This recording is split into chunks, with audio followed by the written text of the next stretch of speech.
Siapa di sini cewek-cewek yang kalau lagi dapet pembalutnya nggak dibersihin sampai bersih? Jangan sampai lu kejadian kayak si Lydia, disukain jin bahkan berhubungan sama jin gara-gara buang pembalut yang masih banyak darah.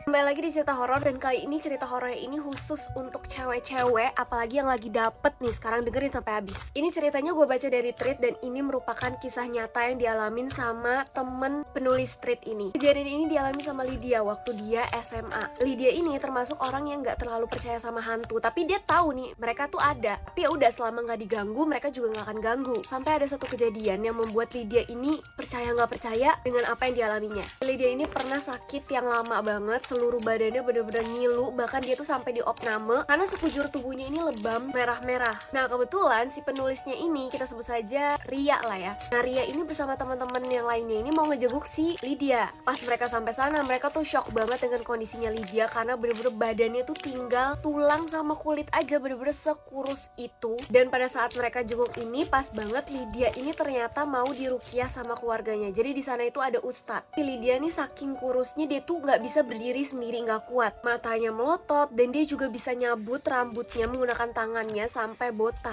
Dan yang bikin Ria kaget lagi, dia tuh ngelihat ada sesosok tinggi di pojok, wajahnya lonjong dan juga tingginya kurang lebih 2 meter yang lagi menghadap lurus ke Lydia. Tapi nggak dihirauin tuh sama si Ria. Ria tuh fokus aja tuh ke Lydia, dan ternyata kata Pak Ustadznya, Lydia ini disukain sama jin. Alasannya apa? Alasannya karena Lydia ini jorok dan sering tidak membasuh head di pembalutnya. Di saat Lydia ini nggak kekontrol gitu, dia ngamuk-ngamuk, si Lydia ini bilang, "Saya ini udah jadi istrinya dan kita tiap malam berhubungan badan." Nauzubillahiminzalik. Jadi cerita ini tuh berawal dari Lydia yang lagi head, lagi dapet nih, dia mau ganti pembalutnya di toilet salah satu mall. Nah, karena kebiasaannya Lydia ini nggak pernah nyuci dengan bersih, akhirnya dia tuh langsung buang aja tuh pembalutnya tanpa nyuci pakai air sama sekali. Bener-bener setelah kejadian itu dia tuh selalu merasa diikutin, tapi Lydia tetap santai karena dia balik lagi ke yang tadi. Lydia ini percaya hantu, tapi percaya juga bahwa mereka nih nggak akan ganggu selama kita nggak ganggu. Dan Lydia ngerasa nggak ngeganggu tuh hantu, jadi kayak oke, santai ya, santai. Udah nih, setiap hari dia ngerasa diawasin sampai suatu malam Lydia ini mimpi berhubungan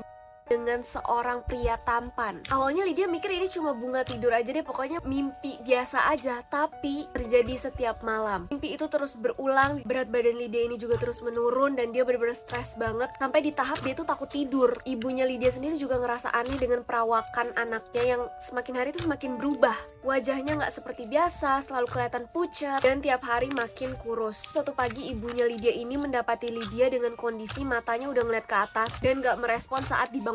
Segala cara udah dilakuin tapi nggak juga menemukan titik terangnya Lydia ini kenapa, nggak ada yang tahu. Sampai akhirnya teman bapaknya Lydia ini bantuin untuk mendatangkan seseorang yang bisa meruqyah Lydia. Akhirnya datangkan tuh si Ustadz Yusuf itu. Nah, jinnya ini berkata ke Ustadz Yusuf bahwa aku tuh suka banget sama perempuan ini karena dia selalu memberikan aku hadiah. Ustadz Yusuf heran kan, hadiah apa yang dimaksud? Jinnya ini ngomong lagi, perempuan ini selalu memberikan aku darah nikmat yang sengaja memang selalu dibuang di rumahku. Ustadz Yusuf akhirnya nanya lagi, memang di mana rumahmu? Di tempat kotor atau di tempat sampah? Dia selalu membuang sebagian darahnya yang masih menempel di selembar kain ke dalam rumahku, dan selama itu aku menikmati harumnya darah tersebut, nggak membuatku tertarik untuk menyukainya. Sampai akhirnya proses ruqyah ini dilanjutkan, dan jinnya ini akhirnya keluar dari tubuhnya Lydia. Akhirnya Lydia ini sadar dan siuman. Nah, siapa di sini yang mager buat ngebersihin pembalutnya? Jangan malas bersihin pembalut.